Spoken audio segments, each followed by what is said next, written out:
جب میں کہتا ہوں کہ میں نے ایک کتاب پڑھی، ٹھیک ہے، تو آپ کے ذہن میں کیا آپ نے سمجھا کہ میں نے کون سی کتاب پڑھی؟ ایک تصور ہی تھا کہ کوئی کتاب پڑھی ہے. یعنی کوئی تصور تھا، اور تصور کے ساتھ ایک اور چیز آپ کے ذہن میں ہے کہ کوئی ایک کتاب ہے نا. یعنی جی کتاب ایک جنس ہے، اسم الجنس ہے. کتاب، پہلے یہ ہم اس کو سیٹ کر لیتے ہیں، کتاب کیا ہے؟ اسم الجنس ہے. کتاب کوئی بھی کتاب ہو سکتی ہے، لیکن کتاب کا ایک تصور ہے کہ اچھا جس کے دو بائنڈنگز ہوتے ہیں، یعنی ایک بائنڈنگ ہوتی ہے، اس کا ایک شروعاتی حصہ ہوتا ہے، ابتدا ہوتی ہے، اس کی ایک انتہا ہوتی ہے، اس کے بیچ میں اوراق ہوتے ہیں، ٹھیک ہے، اس میں کچھ لکھا ہوتا ہے. یہ یعنی ایک تصور ہے. لیکن وہ کون سی کتاب ہے جو میں جس کی بات کر رہا ہوں، وہ آپ کے ذہن میں نہیں ہے. آپ کے ذہن میں صرف وہ تصور ہے، لیکن اس تصور میں سے کوئی ایک خاص کتاب ہے تو ضرور.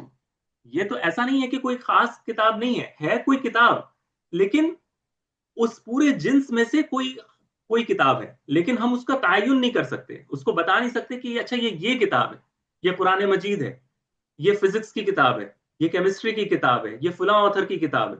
ہم کچھ نہیں بتا سکتے. اس سے بتا سکتے ہیں؟ نہیں بتا سکتے. نہیں. تو اچھا، تو یہ مسئلہ ہے اس میں. اب اسی طرح اگر دوسرے جملے پر غور کریں، مصر یخترقها نہر، یعنی مصر کو، میں آپ کو سینٹنس کا مفہوم بتا رہا ہوں، ہم کہنا چاہ رہے ہیں مصر کو چیرتی ہوئی ایک نہر جاتی ہے. مصر جو شہر ہے اس کو چیرتی ہوئی ایک نہر جاتی ہے. تو میں اگر آپ سے پوچھوں کہ نہر، یہاں پہ نہرن جو لکھا ہے، یہ کون سی نہر ہے؟ کیا آپ بتا سکتے ہیں؟ نہیں سر، یہ بھی تصور ہی ہے. یعنی نہر جو ریور ہوتا ہے، نہر یعنی ریور، وہ بھی اسم الجنس ہے. ہم نہیں بتا سکتے کہ کون سی ریور ہے. ہمیں صرف وہ تصور ہے کہ ایک ریور ہے، لیکن میں آپ کو نہیں بتا، آپ اس سے نہیں سمجھ سکتے کہ یہ کون سی ریور ہے. اللہ یہ کہ میں آپ کو کہوں کہ مصر یخترقها نہر النیل، مصر یخترقها نہر النیل، کہ نیل کی جو ندی ہے وہ مصر کو چیرتی ہوئی جاتی ہے. تو اب جب میں نے کہہ دیا نہر النیل، تو اب آپ کے ذہن میں ان سارے تصورات میں جو بھی جتنی بھی ندیاں تھیں، جتنے بھی ریورز تھے، نہریں تھیں، ان سب کو آپ نے سمیٹ کر کس میں شامل کر دیا؟ ایک میں. صرف ایک. ان سارے جتنے بھی وہ جنس کے اندر جتنی بھی چیزیں آپ کے ذہن میں گھوم رہی تھیں نہروں میں، اب وہ کیا ہو گیا؟ وہ صاف ہو گیا. اب وہ کیا ہے؟ آپ کو پتا ہے کہ خاص ندی ہے جس کی بات کر رہا ہوں، جس کو نائل ریور کہتے ہیں. نہر النیل، نائل ریور، جو مشہور ریور ہے ایجپٹ کا، ہے نا. جی. تو نکرہ اصل میں یہی ہے. یعنی نکرہ ایک ایسا اسم ہے جو اپنے جنس میں گرد، یعنی اس کے اندر وہ کوئی بھی ہو سکتا ہے.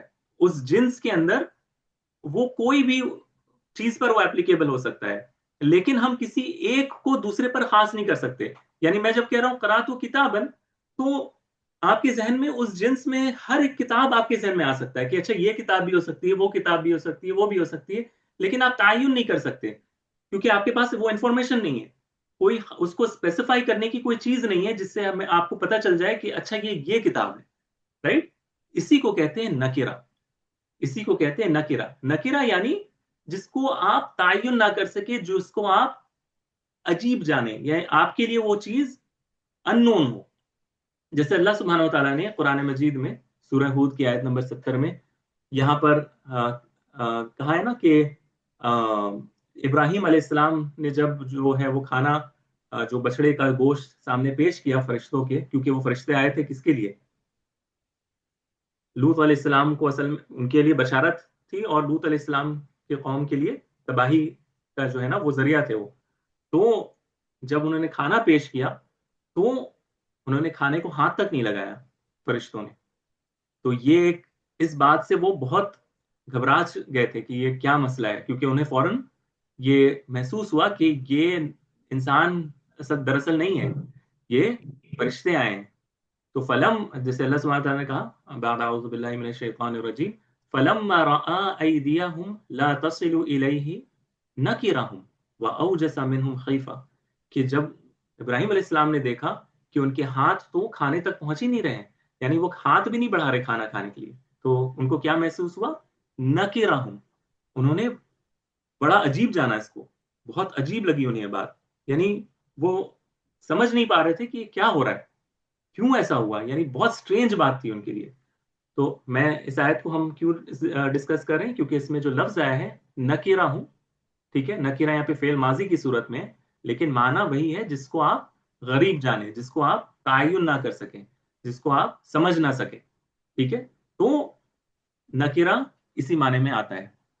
واضح ہے کہ نکیرہ جی کس کو کہتے ہیں؟ نکیرہ ایک ایسا اسم ہے جو اپنے جنس میں، یعنی جس جنس کی ہو، جیسے میں کہوں رجلن، رجلن کوئی آدمی، تو رجلن، اب رجلن کوئی بھی ہو سکتا ہے، لیکن آپ تعین نہیں کر سکتے کہ کون سا رجلن ہے نا، کون سا انسان ہے، تو اس کو کہتے ہیں نکیرہ۔ اچھا، جب یہ ہمارا تصور کلیئر ہو گیا تو ایک انفارمیشن آپ کو یہ بتانا ہے کہ آپ کو کیا پتا ہے کہ سب سے زیادہ جو یعنی اسم میں سب سے زیادہ جس کو بولتے ہیں نا کہ مبہم لفظ، ان نون ورڈ کون سا ہے اسم کے اندر؟ یعنی اگر میں وہ ورڈ بولوں تو وہ سب سے زیادہ نکیرہ لفظ آپ بول سکتے ہیں، یعنی اس سے زیادہ نکیرہ کوئی چیز ہو ہی نہیں سکتی۔ وہ لفظ کیا ہے؟ شیئن، شیئن، شیئن کہتے ہیں کسی بھی چیز کو، ٹھیک ہے، شیئن کسی بھی چیز کو شیئن کہتے ہیں، یعنی عربی زبان میں کوئی بھی چیز جو مخلوق میں ہونا، ٹھیک ہے، کوئی بھی چیز جو مخلوق میں ہو اس کو کیا کہتے ہیں؟ شیئن کہتے ہیں، کوئی بھی چیز، آبجیکٹ، کوئی بھی آبجیکٹ۔ تو عام طور پہ کیا ہوتا ہے، پہلے کوئی چیز شیئن ہوتا ہے، مثال کے طور پر، ٹھیک ہے، شیئن، شیئن یعنی کوئی بھی چیز، رائٹ، شیئن، پھر یہ کیا ہوتا ہے، شیئن کے بعد یہ ایک جنس بن جاتا ہے، کتاب، شیئن کے بعد وہ کیا بن جاتا ہے؟ کتاب، یعنی پہلے وہ کوئی بھی چیز تھا، اب وہ کیا ہے؟ کوئی کتاب بن گئی، ہم نے اس کو ایک نام دے دیا کتاب۔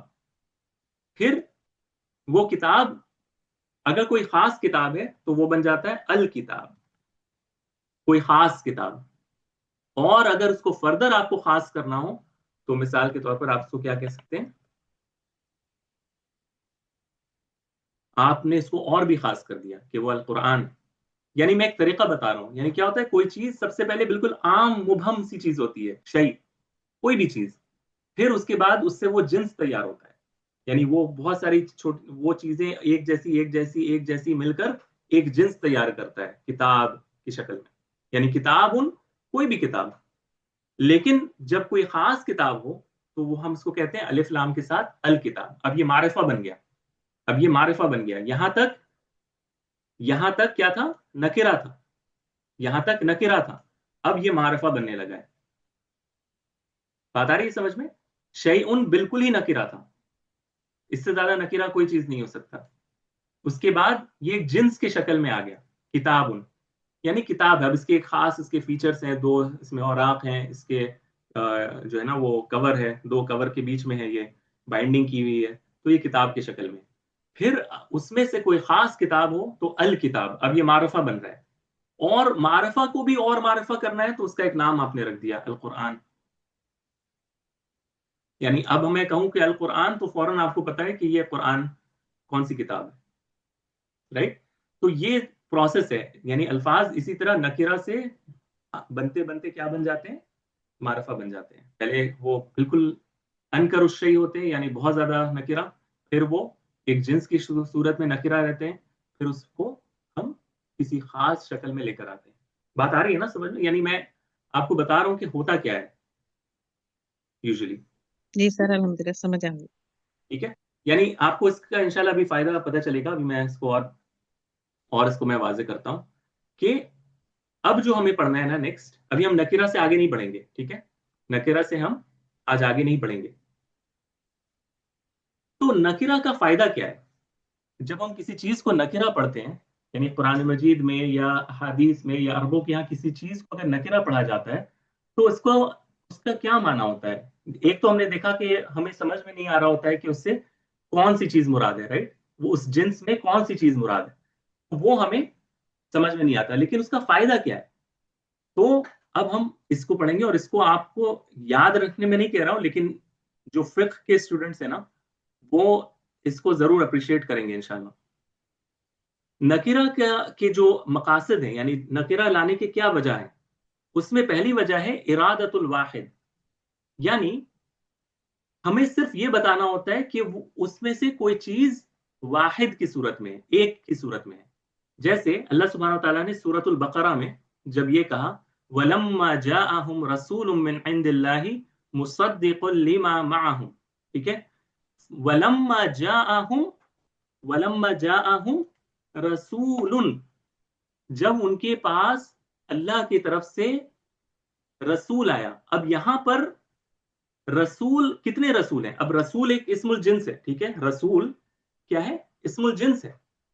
یعنی رسول جب ہم کہتے ہیں رسول یعنی پیغمبر، تو پیغمبر یا میسنجر ہمارے ذہن میں کیا تصور پیدا کرتا ہے؟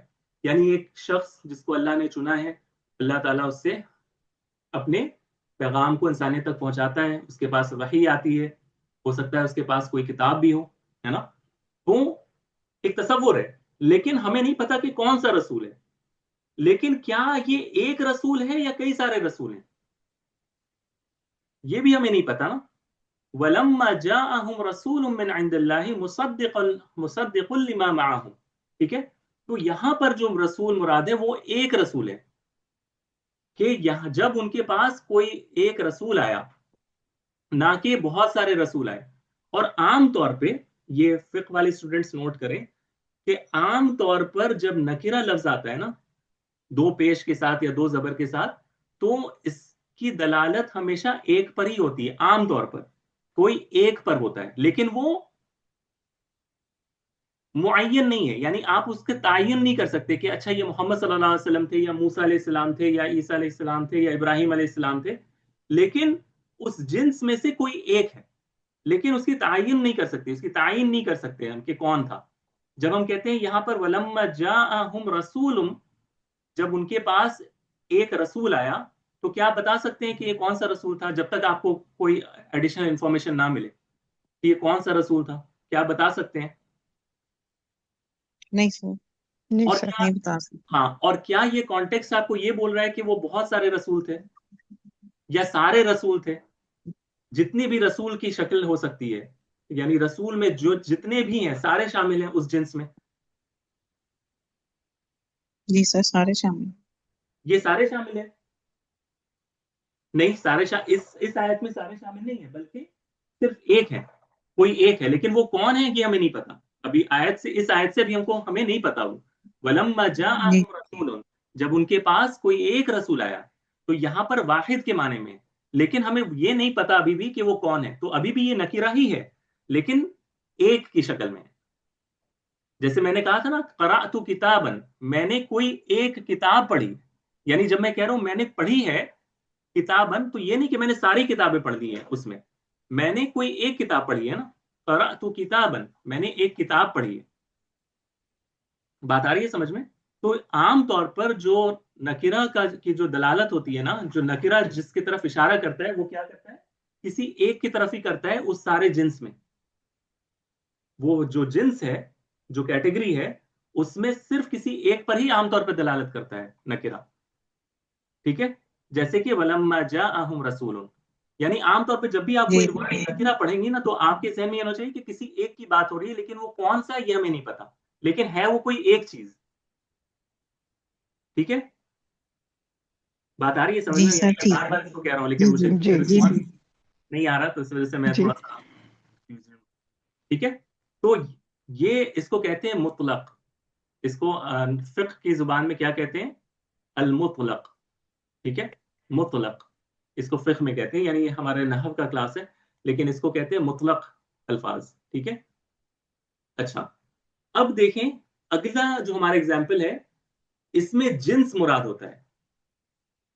ٹھیک ہے، اس میں جنس مراد ہوتا ہے، یعنی جب میں وہ نکرہ لفظ پڑھوں گا تو وہ ہوگا نکرہ، لیکن اس جنس میں جتنے بھی چیز شامل ہے سب اس میں شامل ہو جاتے ہیں. مثال کے طور پر اللہ سبحانہ و تعالیٰ سورہ بقرہ میں جب کہتے ہیں لا ریب فیہ، اس کتاب میں کوئی شک نہیں، لا ریب، ٹھیک ہے، لا ریب.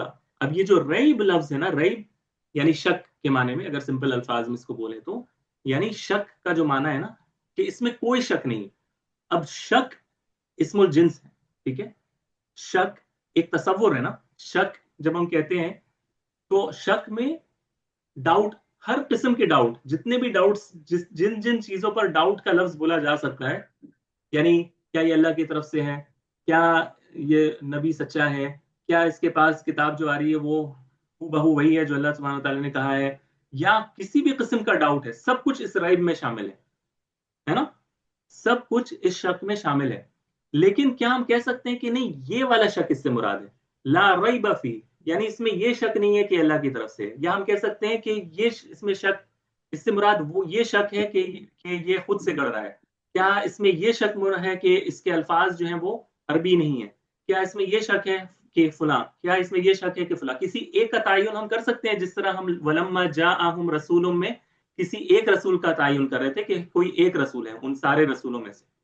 کیا لا ریب فیہ میں ریب سے مراد کوئی ایک شک ہے، یا سارے قسم کے شکوک سب شامل ہیں؟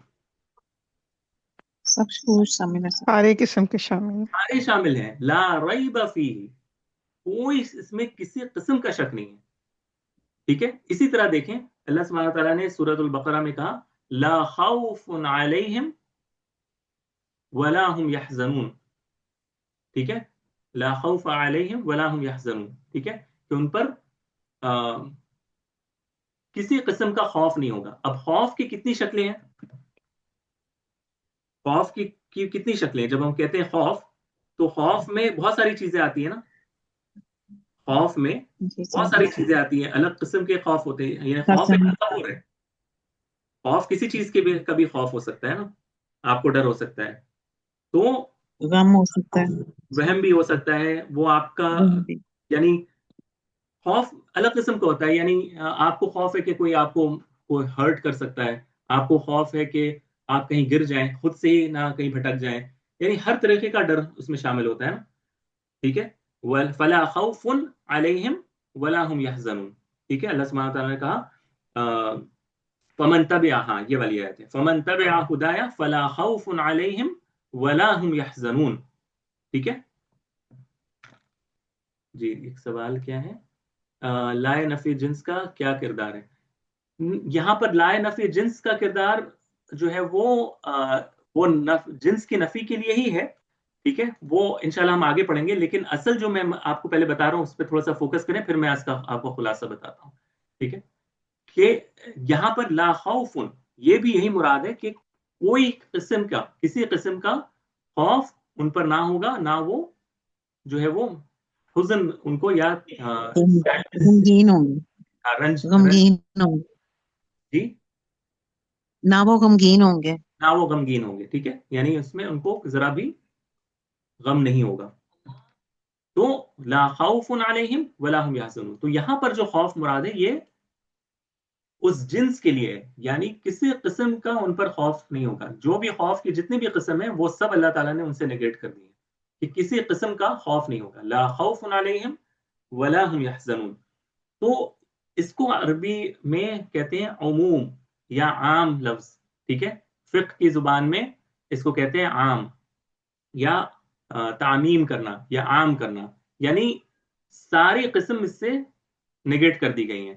فقہ میں یہ رول ہوتا ہے کہ عام، اگر کوئی چیز حکم اس کا عام ہو، یعنی ساری چیزیں اس میں شامل ہیں اس جنس میں، تو وہ نیگیشن کے ساتھ آتا ہے، لا کے ساتھ آئے گا یا ما کے ساتھ آئے گا، یعنی نہیں کے ساتھ وہ آتا ہے، یعنی اس کے سیاق میں نیگیشن ہوتا ہے.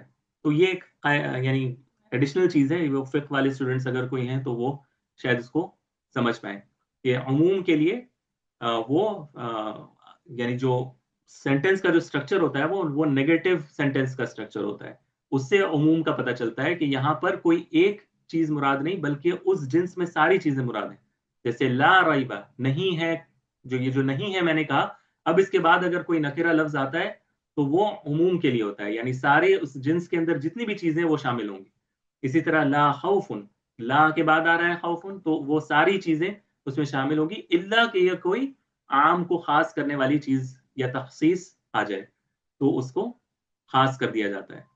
تو یہ خیر فقہ سے ریلیٹڈ ہے، لیکن میں آپ کو یہ بتانا چاہ رہا ہوں کہ یہ جو نکرہ اور معرفہ کا جو ٹاپک ہے یہ فقہ کے اہم موضوع میں سے ہے، یعنی الادوات التي تعرف بها ان كان الكلمة تدل على العموم او الخصوص او المطلق او المقید، تو اس سے یہ پتہ چلتا ہے کہ یہ الفاظ جو ہے وہ مطلق کے لیے ہے یا عام کے لیے ہے یا مقید کے لیے ہے یا تخصیص کے لیے ہے۔ تو یہ فقہ کا بھی ایک بہت اہم موضوع ہے، اسی وجہ سے بعض کتابوں میں جب آپ ایڈوانس کتاب جب بھی آپ یہ موضوع آئے گا نا نکرہ اور معرفہ میں، تو آپ دیکھیں گے کہ اس میں خاص جو ہے وہ موضوع عام اور خاص کا وہ لے کر آتے ہیں، خاص کر مطلق اور عام کا موضوع وہ ڈسکس کرتے ہیں تھوڑا سا یہاں پر ایڈوانس عربک کی کتابوں میں، ٹھیک ہے۔ تو یہ ایک اور اس کا پرپس ہے کہ جنس پورا سارے کے سارا جنس اس سے مراد ہوتا ہے، یعنی پہلے والے میں کوئی جنس میں سے کوئی ایک چیز مراد ہوتی ہے اور کبھی سارا جنس ہی اس سے مراد ہوتا ہے۔ واضح؟ جی سر۔ جی سر۔ اچھا، التعظیم، بعض دفعہ نکرہ لانے سے مقصد کیا ہوتا ہے؟ کسی چیز کی تعظیم کو بڑھانا، جیسے اللہ سبحانہ وتعالیٰ کہتے ہیں ذالک یوم مجموع له الناس وذالک یوم مشہود۔ اب دیکھیں یہاں پر اللہ تعالیٰ یہاں پر جو لفظ یوز کر رہے ہیں ذالک یوم، کہ یہ وہ دن ہے۔ اب یہاں پر یوم القیامت کی بات ہو رہی ہے، یوم القیامہ کی بات ہو رہی ہے، تو اللہ سبحانہ وتعالیٰ نے یہاں پر یومن کو کیا کیا ہے؟ نکرہ سے ظاہر کیا ہے، نکرہ۔ اب یہاں پر میں یہ کہوں کہ نہیں یہ کوئی ایک دن ہے، ذالک یومن یہ کوئی ایک دن ہے، یہ ہم اگر اس کا ترجمہ کریں گے تو یہ غلط ہوگا، کیونکہ یہاں پر کوئی ایک دن مراد نہیں ہے، یہ خاص دن ہے، یہ یوم القیامہ ہے، لیکن وہ اس کے ہم تعین نہیں کر سکتے کہ اچھا یہ کون سا دن ہوگا، یعنی ہے یہ یوم القیامہ، لیکن یہاں پر جنس مراد بھی نہیں ہے، یعنی یہ دن میں جتنے بھی دن آتے ہیں وہ مراد نہیں ہے، بلکہ اصل مقصد ہے اس کی تعظیم کو بتانا، یعنی نکرہ کر کہ یعنی دو پیش کے ساتھ آیا نا، کوئی اس میں علامت نہیں ہے معرفہ کی، ہم اس کو کوئی خاص دن ڈائریکٹ نہیں بتا سکتے اس لفظ کو دیکھ کر، لیکن اس لفظ کے ذریعے سے ہم کیا بتانا چاہ رہے ہیں؟ یہ ایک عظیم دن ہے، یہ ایک بہت بڑا عظیم دن ہے۔ تو بعض دفعہ نکرہ کو لایا جاتا ہے کس چیز کو بتانے کے لیے؟ کہ وہ چیز بہت عظیم ہے۔ اسی طرح آپ دیکھیں اللہ سبحانہ تعالیٰ نے کہا وَإِنَّكَ لَتُلَقَّى، ایک منٹ، یہ یہاں پر ذرا سا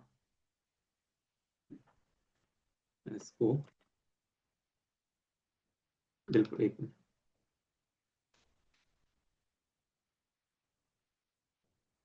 جی اس کا کیا ہے؟ وَإِنَّكَ لَتُلَقَّى الْقُرْآنَ مِن لَدُنْ حَكِيمٍ عَلِيمٍ، ٹھیک ہے۔ اور یہاں پر اللہ سبحانہ تعالیٰ نے کیا کہہ رہا ہے؟ کیا کہہ رہے ہیں یہاں پر؟ اس طرح سے میں لکھا ہوا تھا لَتُلَقَّى الْقُرْآنَ مِن لَدُنْ حَكِيمٍ عَلِيمٍ، یہاں پر اللہ سبحانہ تعالیٰ نے اپنے لیے کیا کہا؟ حکیم اور علیم، کہ حکمت والا اور علم والا۔ اب یہاں پر اللہ سبحانہ تعالیٰ نے یہاں پر اپنے آپ کو صرف ایک نارمل الفاظ سے کہا ہے حکیم علیم، حکیم علیم۔ اب یہاں پر حکیم یعنی کوئی بھی عام حکمت والا، علیم یعنی کوئی بھی علم رکھنے والا، لیکن یہاں پر مراد نارمل کوئی حکمت والا اور علم والا نہیں ہے، ایک عظیم شخصیت ہے اللہ سبحانہ وتعالی، ٹھیک ہے۔ حکیم یہاں پر حالانکہ نکرہ آیا ہے، لیکن یہاں پر کوئی بھی عام حکیم نہیں ہے، کوئی بھی ایک جو ہے نا جس کو آپ حکیم کہہ دیں علیم کہہ لیں وہ نہیں ہے، بلکہ مراد یہاں پر اس ذات کی تعظیم ہے، یعنی بڑی حکمت والا، بڑا علم والا۔ اسی لیے ترجمے میں آپ دیکھیں گے کہ بڑی حکمت اور بڑے علم والا سے تعبیر کیا جاتا ہے، نہ کہ کوئی حکمت والا یا کوئی علم والا۔ اب عام طور پہ ہمارے کیا ہوتا ہے، ہمارے یہاں ٹینڈنسی ہوتی ہے کہ جب بھی نکرہ دیکھو کیا لگا دو؟ کوئی لگا دو، کہ کوئی حکمت والا کوئی علم والا، لیکن یہاں پر کوئی ان سے مراد نہیں بلکہ بڑی حکمت والا بڑے علم والا، ٹھیک ہے۔ یہاں پر مراد تعظیم ہے۔ بات آ رہی ہے سمجھ میں؟ جی سر۔ ہاں، تو یہ میں آپ کو الگ الگ طریقے بتا رہا ہوں کہ یہ نکرہ کن کن چیزوں کے لیے عام طور پر استعمال ہوتا ہے. ٹھیک ہے، تو یہ ایک ہو گیا. پھر چوتھی چیز کیا ہے؟ تحویل کے لیے، ڈرانے کے لیے. کبھی کسی چیز سے ڈرانے کے لیے بھی نکرہ کا لفظ استعمال ہوتا ہے. جیسے اللہ سبحانہ وتعالیٰ کہتے ہیں وَاتَّقُوا يَوْمًا لَا تَجْزِي نَفْسٌ عَن نَفْسٍ شَيْئًا. ٹھیک ہے، کہ اس دن سے ڈرو جس دن کوئی جان کسی جان کے بدلے جزا نہیں بن سکتی. ٹھیک ہے، لا تجزی نفس عن نفس شیئا، یعنی کوئی نفس کسی دوسرے کے کام نہیں آئے گی، یعنی اس کے بدلے کافی نہیں ہوگا. تو یہاں پر اللہ تعالیٰ نے یوم القیامت کو کیا کہا؟ یوم القیامت کو ڈرانے کے لیے کیا کہا؟ یومن. ٹھیک ہے، یومن واتقوا یومن. اب یہاں پر تعظیم بھی مراد ہے، یعنی وہ دن بھی بہت بڑا ہے، اور اس کا ڈر بھی پیدا کرنا ہے. یعنی ہم کہتے ہیں نا کہ اتقوا اسدا، کہ شیر سے ڈرو. ٹھیک ہے، یا فروا عن اسد، کہ شیر سے بھاگو. اب یہاں پر شیر سے مراد کوئی ایک شیر نہیں ہے، بلکہ ایک تصور پیدا کرنا ہے کہ شیر کو دیکھو تو بھاگو اس سے. ٹھیک ہے، تو بعض دفعہ ڈرانا مراد ہوتا ہے. کبھی کس کے لیے آتا ہے؟ تکثیر کے لیے آتا ہے، یعنی تعداد بتانے کے لیے کہ یہ بہت زیادہ تعداد میں. کم من فئۃ قلیلۃ غلبت فئۃ کثیرۃ باذن اللہ. ٹھیک ہے، تو کبھی کیا ہے؟ کثرت بتانے کے لیے آتا ہے. جیسے یہ والی آیت دیکھیں، اس سے زیادہ واضح ہوگا. وَإِنَّ لَكَ لَأَجْرًا غَيْرَ مَمْنُونٍ، کہ اللہ سبحانہ تعالیٰ کہہ رہے ہیں کہ آپ کے لیے جو اجر ہوگا وہ کثیر ہوگا. ٹھیک ہے، غیر و ممنون. ٹھیک ہے، یعنی اس کو یعنی وہ آپ سے کٹے گا نہیں. ٹھیک ہے، وہ اجر آپ سے کٹے گا نہیں. وَإِنَّ لَكَ لَأَجْرًا، تو یہاں پر اجرن جو لفظ ہے، اجرن یہ نکرہ ہے، لیکن مراد کیا ہے؟ کثرت ہے، یعنی بہت سارے آپ کے لیے اجر ہے. یہ لفظ اس طرح ہے. اسی طرح وَنَحْوُ قَوْلِنَا هُوَ عِنْدَهُ مَالٌ، ہم کہتے ہیں نا کہ کسی شخص کے پاس اگر بہت مال ہے تو ہم کہتے ہیں کہ آپ کو پتا ہے اس کے پاس مال ہے، یعنی بہت اس کے پاس پیسے ہیں. تو ہم اموال نہیں کہتے، ہم کہتے ہیں مالن. تو مالن سے پتہ چل جاتا ہے، حالانکہ ہم نکرہ لفظ استعمال کر رہے ہیں، کہ اس شخص کے پاس کیا ہے؟ اس شخص کے پاس کثیر تعداد میں مال ہے. تو ایک اس کی تعبیر ایسے بھی کی جاتی ہے، یعنی کثیر تعداد میں کسی چیز کو بتانا ہو تو اس کو نکرہ لایا جاتا ہے. اسی طرح تقلیل کے لیے بھی، کبھی کوئی چیز تھوڑی بتانا ہو یا اس کو کم تعداد میں بتانا ہو تو بھی. جیسے ان اللہ لا یظلم الناس شیئا، یعنی اللہ تعالیٰ یعنی اللہ تعالیٰ انسانوں پر ذرہ برابر، یعنی شیئن، یعنی میں نے کہا نا شیء یعنی سب سے کمتر جو نکرہ چیز ہوتی ہے، اتنا بھی کسی پر ظلم نہیں کرے گا. تو اس کو قلیل بتانے کے لیے کہ بہت کم بھی، یعنی ذرہ برابر بھی نہیں کرے گا، اس کو کیا لایا گیا؟ شیئن کو نکرہ لایا گیا. اور اسی طرح کأنہم یوم یرون ما یوعدون لم یلبثوا الا ساعة لم یلبثوا الا ساعة من نہار. تو یہاں پر جب یوم القیامہ آئے گا تو وہ کیا کہیں گے کہ ہم تو دنیا میں رہی نہیں، جو ان سے وعدہ کیا گیا تھا، جو ان سے وعدہ کیا گیا تھا، جب وہ اس کو دیکھ لیں گے اس دن تو کیا کہیں گے کہ ہم تو گھڑی برابر رہے. ٹھیک ہے، 1 گھنٹے 2 گھنٹے رہے، کچھ گھڑی رہے. تو ساعتن یہاں پر نکرہ آیا ہے کم بتانے کے لیے. ٹھیک ہے، تو یہ الگ الگ تعبیر ہے نکرہ کی جو میں آپ کو بتا رہا ہوں. ٹھیک ہے، اسی طرح تخصیص کے لیے بھی آتا ہے، کسی چیز کو خاص کرنے کے لیے بھی. جیسے اللہ سبحانہ تعالیٰ کہتے ہیں من قبل ان نطمس وجوہا فنردها على ادبارها. ٹھیک ہے، ہاں، تو یہ تخصیص یعنی یہاں پہ کفار کے لیے، یہ والا بھی آپ رہنے دیں، تخصیص آپ رہنے دیں. کبھی تحقیر کے لیے بھی ہوتا ہے، کسی چیز کو حقیر بتانے کے لیے بھی. جیسے یعنی جیسے اللہ سبحانہ تعالیٰ کہتے ہیں نا جیسے وَلَتَجِدَنَّهُمْ أَحْرَصَ النَّاسِ عَلَى حَيَاتٍ، کہ تم دیکھو گے کفار کو کہ وہ زندگی کے معاملے میں بہت زیادہ حریص ہوتا ہے. یعنی لوگوں میں سب سے زیادہ حریص جو ہے وہ زندگی کا کون ہوتا ہے؟ کفار ہوتا ہے. تو زندگی کو کیا لایا گیا؟ نکرہ لایا گیا علی حیات، یہ بتانے کے لیے کہ یہ بالکل اللہ کے نزدیک حقیر چیز ہے. ٹھیک ہے، حیاتن، یعنی یہاں پر حیاتن سے مراد کوئی خاص، یعنی اس جنس میں کوئی حیات نہیں ہے، بلکہ کو حقیر بتانا ہے، اس کی تعظیم نہیں ہے بلکہ اس کو الٹا حقیر بتانا ہے کہ وہ حقیر ہے، ٹھیک ہے، اس معنی میں بھی آتا ہے۔ اسی طرح کسی چیز کا استہزاء کرنا یا اس کا مذاق بنانا یا اس کو جو ہے نا وہ ان امپورٹنٹ بتانا، هل ندلکم علی رجل ينبئکم اذا مزقتم كل ممزق انکم لفی خلق جدید۔ کفار کہتے تھے نا نبی صلی اللہ علیہ وسلم کے لیے، کیا میں تمہیں اس آدمی کے لیے علی رجل، کیا وہ انسان تمہیں بتاؤں جو تمہیں یہ کہتا پھرتا ہے کہ جب تم بالکل ملیامیٹ ہو جاؤ گے کہ تمہیں پھر سے دوبارہ زندہ کر دیا جائے گا۔ تو وہ جب علی رجل کہتے تھے کہ اس آدمی پہ، یعنی ان کا نام نہیں لیتے تھے کہ محمد صلی اللہ علیہ وسلم، کہ ایک ایسے آدمی کے بارے میں بتاؤں، تو یہاں پر ان کی تحقیر کرنا یا ان کا استہزاء کرنا مراد ہوتا تھا۔ نبی صلی اللہ علیہ وسلم کو جو ہے وہ نیچا دکھانا یا ان کو بالکل ان امپورٹنٹ بتانا کہ شاید وہ جانتے بھی نہ ہو، تو وہ علی رجل کہتے تھے، جیسے ایک دم مبہم سا کوئی ایسے ہی بیکار سا کوئی، نعوذ باللہ، کوئی ایسا شخص ہے، تو اس طرح وہ کہتے تھے۔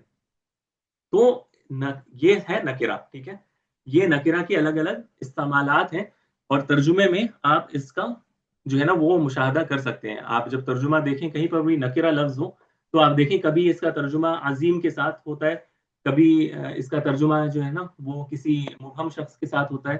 تو اس طرح یہ ساری چیزیں نکرہ میں ہوتی ہیں، یعنی اس کو یاد رکھنا ضروری نہیں ہے، لیکن جب آپ ترجمہ کریں، اگر آپ ترجمے کے فیلڈ میں ہیں تو آپ کو ان کا لحاظ رکھنا ہے، ورنہ آپ ترجمہ غلط کریں گے۔ اور جب آپ نے نکرہ کو جان لیا تو معرفہ کیا ہے؟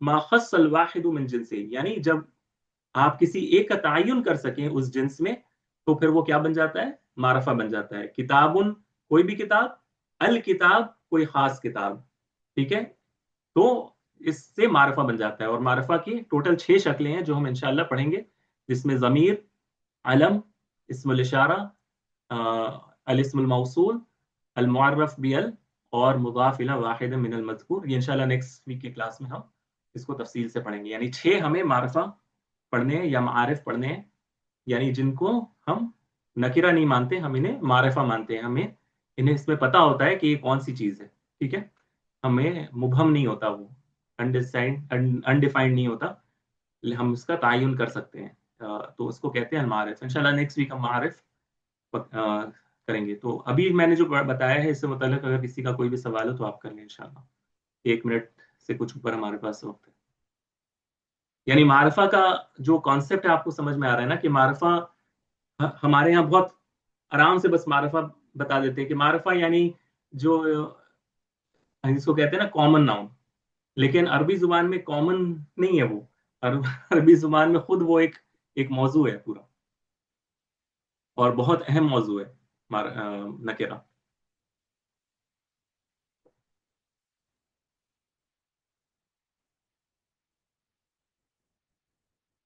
ماشاءاللہ آپ نے نکرہ کو جس طرح سے سمجھایا ہے، واقعی اس طریقے سے کبھی سنا ہی نہیں اور نہ ہی پڑھا، تو پھر معرفہ بھی بہت اچھا سمجھ آئے گا انشاءاللہ۔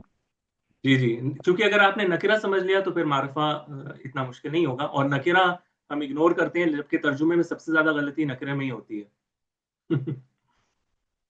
تو ٹھیک ہے، پھر بارک اللہ فیک، انشاءاللہ ہم کلاس میں پھر گروپ میں فردر اس کو ڈسکس کریں گے۔ تو آج کے لیے اتنا رکھتے ہیں۔ السلام علیکم ورحمۃ اللہ وبرکاتہ۔ وعلیکم السلام ورحمۃ اللہ وبرکاتہ۔